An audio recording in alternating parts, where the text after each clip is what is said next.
milenial harus terus maju, dan untuk itu bekal yang paling utama adalah hari ini menghadapi keruwetan zaman milenial.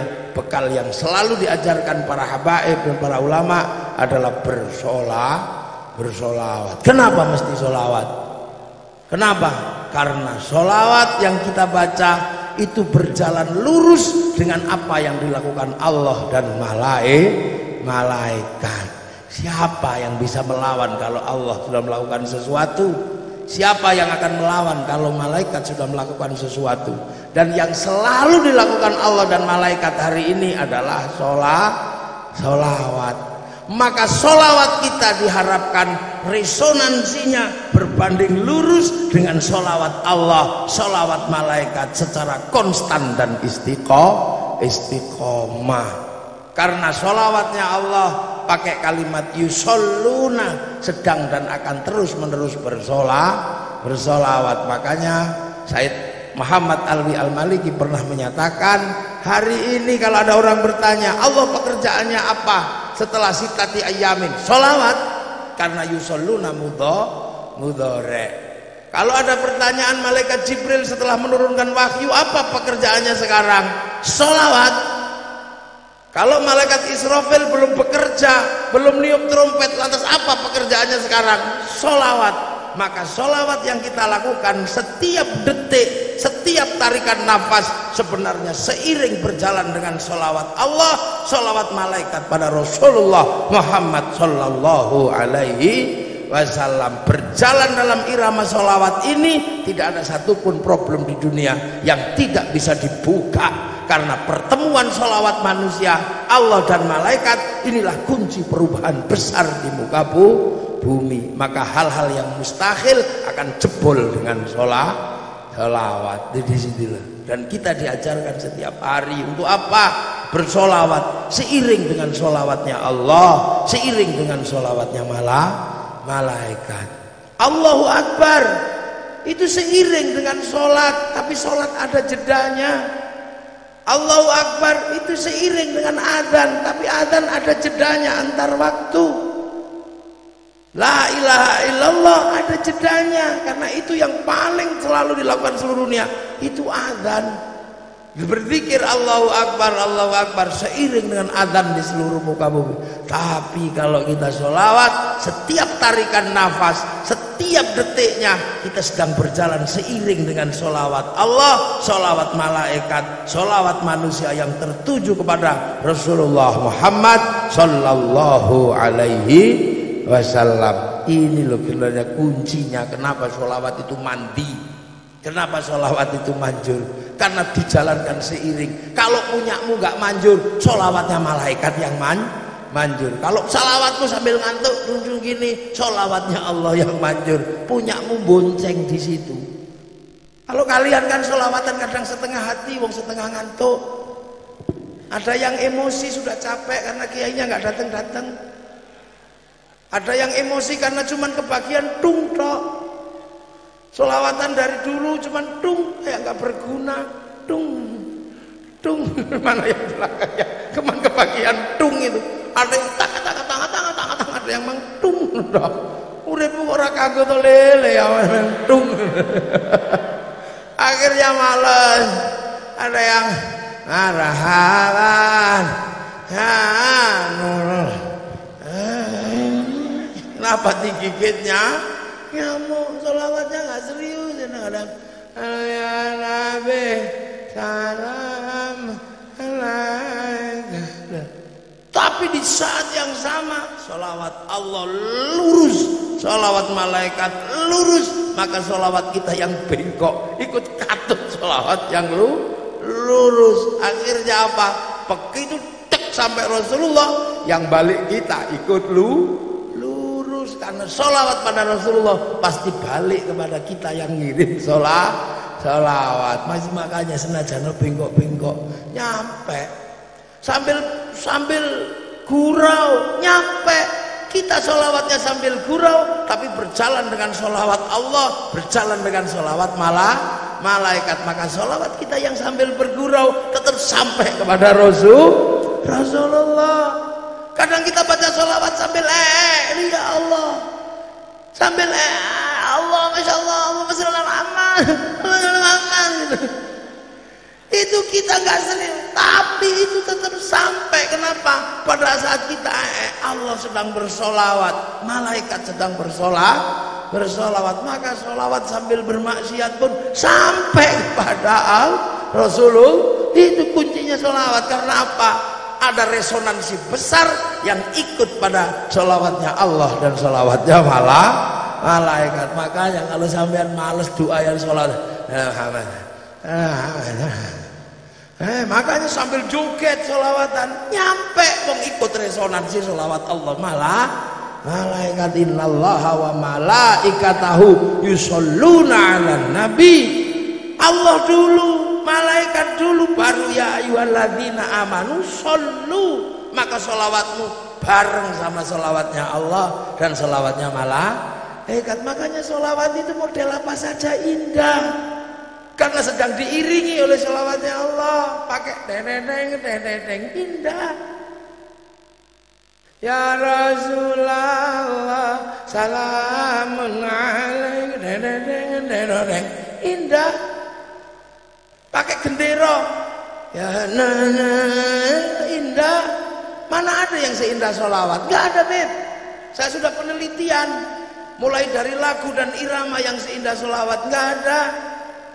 Pakai Sunda, ya Rasulullah salamun alaik, tetap indah bareng sholawatnya Allah.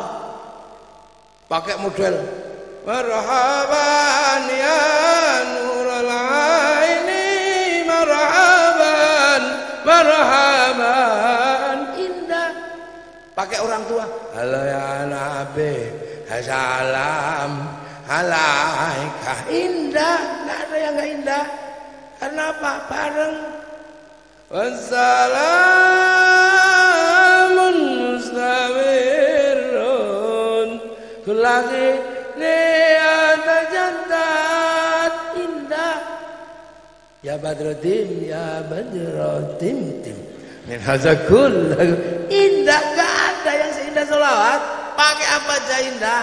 Pakai bendera slang bagus, pakai bendera sepak bola bagus, pakai tangan bagus. Saya punya murid masih kecil gak kebagian bendera, pakai sarung bagus, padahal bawahnya gak pakai apa-apa. Iya bagus. Itu sholawat. Karena apa? Naik di sholawatnya Allah, sholawatnya malaikat. Kamu jatuh cinta, ditolak sama perempuan, bacakan sholawat, I love you. Jangan macam-macam loh. Makanya kadang ini sholawat itu indah. Pakai caranya orang Kalimantan Selatan, sholawatan ya indah. Ya Rasulullah salamun alaik munalik ya Rafi'a syani wa darajat wa tayaji ratalalambe ya uhailal judi wal karomi kota baru gunungnya Bamega. Bagus. Sholawatannya orang putus asa karena tinggal kekasih, bagus. Ya Nabi salam alaika, ya Rasul salam alaika, ya Habib salam alaika, salawatullah alaika. Bagus. Pakai terbang bagus, pakai organ bagus. Cuman Habib Idin gak berani pakai organ, takut dimarahi. Gak tahu siapa yang mau marahi. Wong Habib Idin kok masih ada yang berani marahi. Ya, cuman gak ada yang bisa main. Pakai rock bagus. Allahumma sholli ala sayyidina Muhammad wa ashghilil dhalimin bil dhalimin. Bagus. Wa akhrijna min bainihim salimin.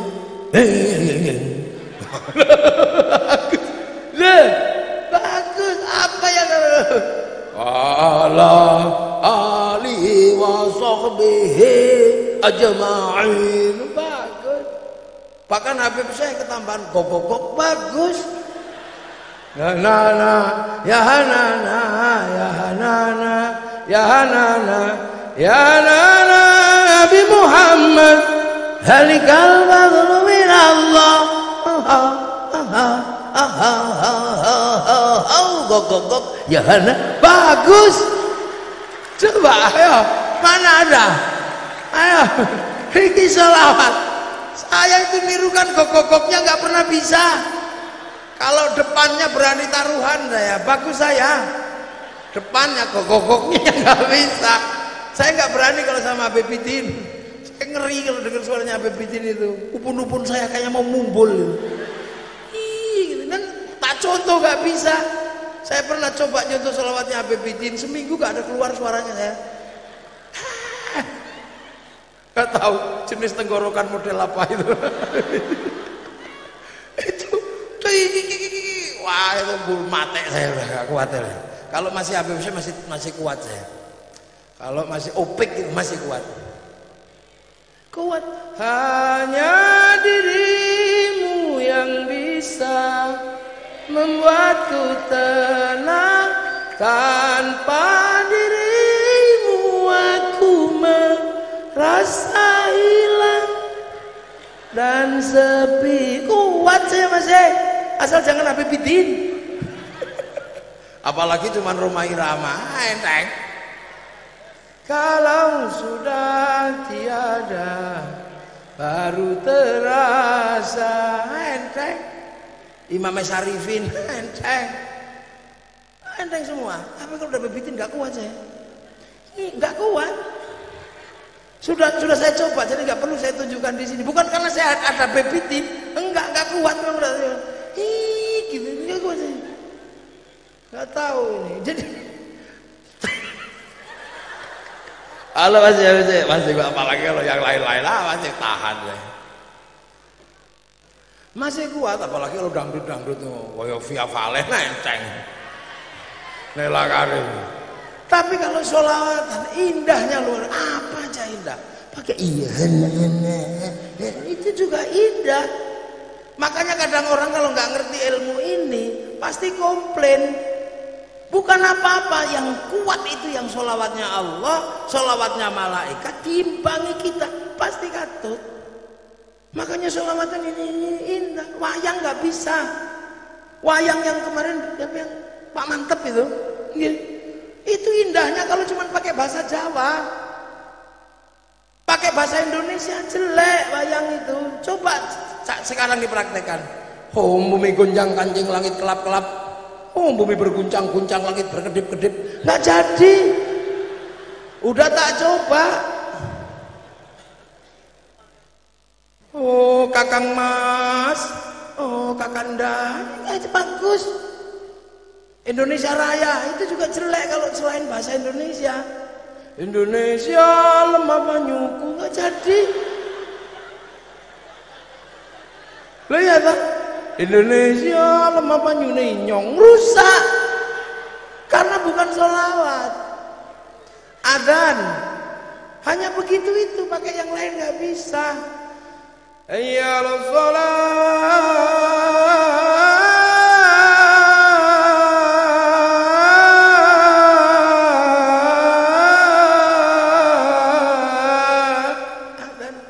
Dangdut rusak.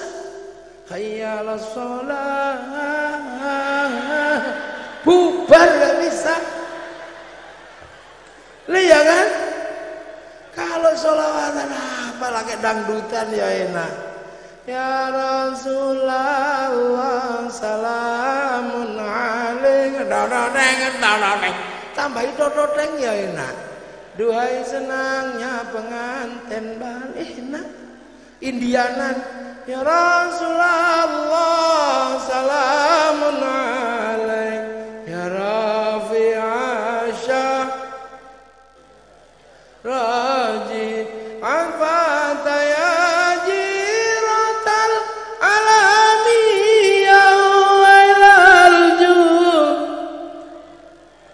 Tumhiho mata, aduh tumhiho, indah pakai Indianan, sholawat. Makanya Gus Dur sholawatan pakai dangdut. Astaghfirullah Rabbal baraya. Dangdut Tuhan pengasih, lagi penyayang, tak pilih kasih, tak pandang sayang. Ida Laila yang nyanyi grupnya Awara, lagunya judulnya Perintah Ilahi, yang ngarang Ahmadi sama Abdul Qadir, makanya lagunya bagus. Kalau lagu sekarang bikin pusing. Di mana? Kemana? Ini lagu otak kok.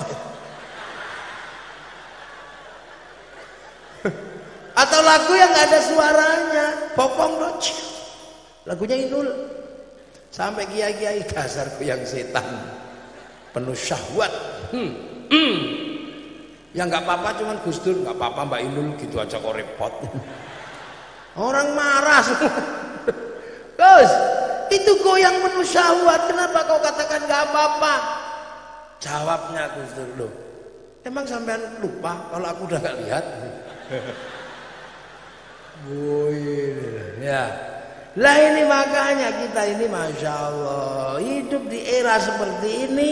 Sholawat adalah jalan keluar, dan dari dulu makanya sholawat itu macam-macam. Ada sholawat tibil qulub, ada sholawat fatih.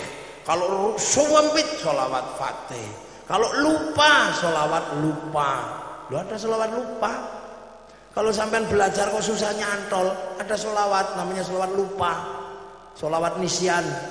Ini kalau dibaca 100 kali setelah habis subuh selama 41 hari, itu akal kita insya Allah punya kecerdasan mengingat sesuatu tanpa membebani. Sederhana aja bunyinya, cuman Allahumma sholli wa sallim wa barik ala maulana Muhammadin wa ala alihi nuril mudhibil nisyani bi nurihi fi kulli lamhatin wa nafasin adada ma wasi'ahu ilmullah. Loh, lali. Ya kalau mau sholawat itu ke rumah, bawa gula teh. Ya, nah, hari ini umat Rasulullah dengan cara Indonesia disolawati. Apa? Bangsa ini tenang, berbeda-beda tenang, berbeda agama tenang. Paling cuma ria-ria kecil, pergi ke gereja kafir, paling cuma itu aja. Dikit habis itu hilang lagi. Rodok rame-rame, kalau kau tidak kalau tidak menangkan kami, aku khawatir tidak ada yang menyembahmu. Enggak lama, cuman seminggu hilang Indonesia karena disolawati sama Baby Tin. Hilang. Apalagi sekarang Pak Prabowo sama Pak Jokowi udah jadi satu. Selesai lah mate kono ya. Ria-ria, main catur haram, deal seminggu hilang. Mau apa Indonesia? Kenapa? Karena Indonesia oleh para ulama jelas-jelas gak bisa kalau tidak dititipkan kepada Rasulullah. Maka nenek moyang kita nitipkan Indonesia pada Rasulullah Muhammad Sallallahu Alaihi Wasallam. Cara menitipkannya seperti apa? Setiap kepala orang di Indonesia disebut ra'iyah, karena Rasul menyatakan kullukum ra'in wa kullukum mas'ulun an ra'iyati. Maka setiap kepala di Indonesia titipkan ke Rasulullah dengan disebut ra'iyah atau rakyat. Dan satu-satunya bangsa muslim dunia yang sanggup mengambil kalimat ra'iyah untuk menyebut warga bangsanya hanya ulama Indonesia. Jadi sampean itu ra'iyah, rakyat, makanya tenang aja, per kepala udah dititipkan Rasulullah, nggak usah khawatir. Menempati sebuah kawasan titipkan pada kekasih-kekasih Allah, maka kawasannya disebut wilayah.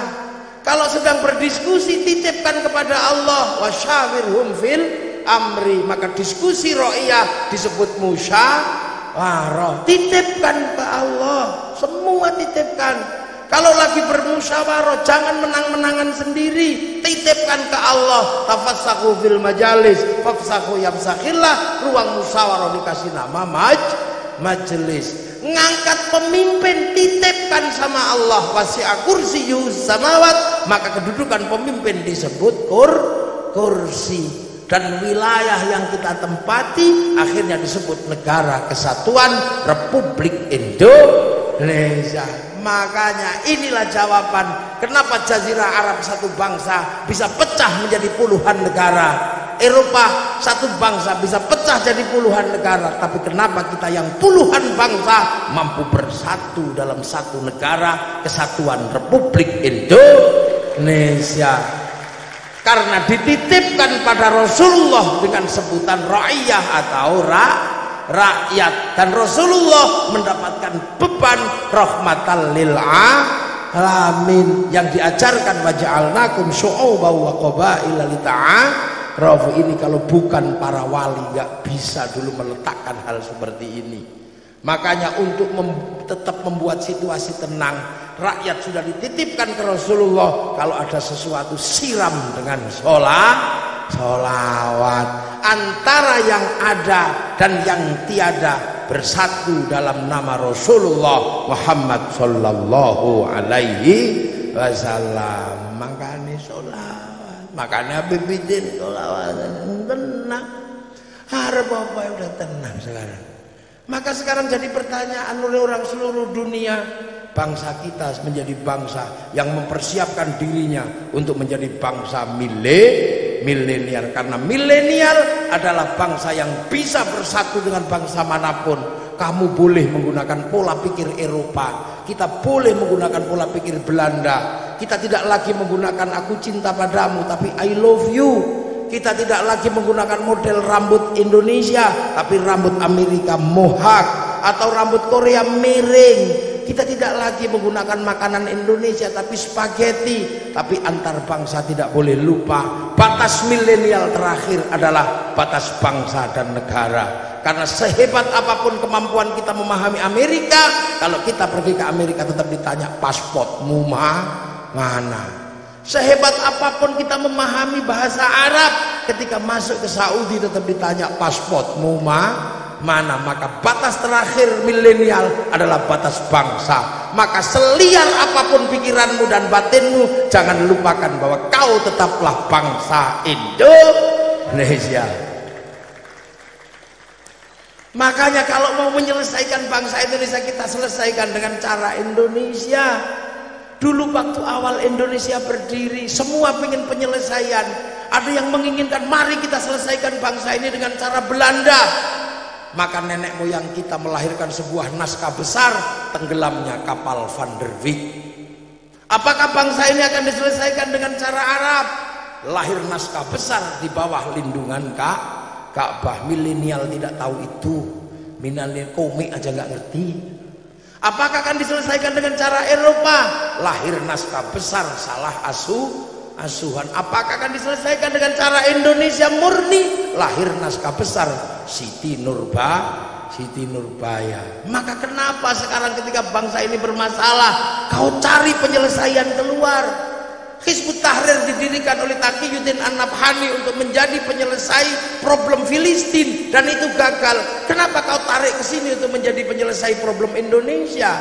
Ikhwanul Muslimin didirikan oleh Hasan al-Banna untuk menyelesaikan masalah Mesir, dan itu gagal. Bahkan Mursi digantung. Kenapa kau bawa ke Indonesia untuk menyelesaikan bangsa Indonesia?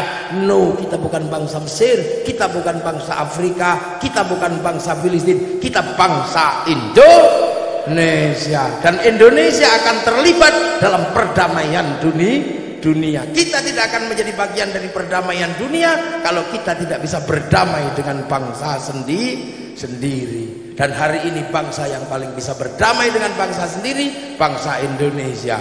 Puluhan suku, puluhan bangsa, puluhan ras bersatu dalam satu negara, kesatuan Republik Indonesia. Inilah milenial sejati, menjadi Eropa, menjadi bangsa apapun, tapi tidak pernah melupakan bahwa kita bangsa Indonesia. Besok kita ketemu Rasulullah. Sahabat, assalamualaikum ya Rasulullah. Orang Pekalongan, ya Nabi salam. Paling Rasulullah juga nanya, rombongan dari mana? Pekalongan ya Rasul. Ya dari mana ini? Dari Pekalongan. Kok begini-begini? Iya, rombongannya Azahir. Lah kenapa? Karena Rasul sangat merindukan orang kayak kita. Rasul satu pagi tidak mendapatkan air karena sahabat lupa bawa air. Ghirba sahabat tidak ada air, maka Rasulullah mengeluarkan air dari tangannya. Ada yang minum, ada yang mandi, ada yang berwudu, dan Rasul bertanya, siapa imannya yang paling baik? Iman Rasulullah ya Rasul. Rasul, aku ini ketemu Allah, iman pantas. Imannya malaikat ya Rasul. Malaikat ketemu Allah, beriman pantas. Sahabat ya Rasul, sahabat ketemu aku, beriman pantas. Iman siapa ya Rasulullah yang paling bagus? Iman umatku akhir zaman yang tidak pernah ketemu aku tapi beriman kepadaku. Mereka lah yang kurindukan nanti di hari kiamat. Itu siapa? Kitalah yang pesek-pesek ini.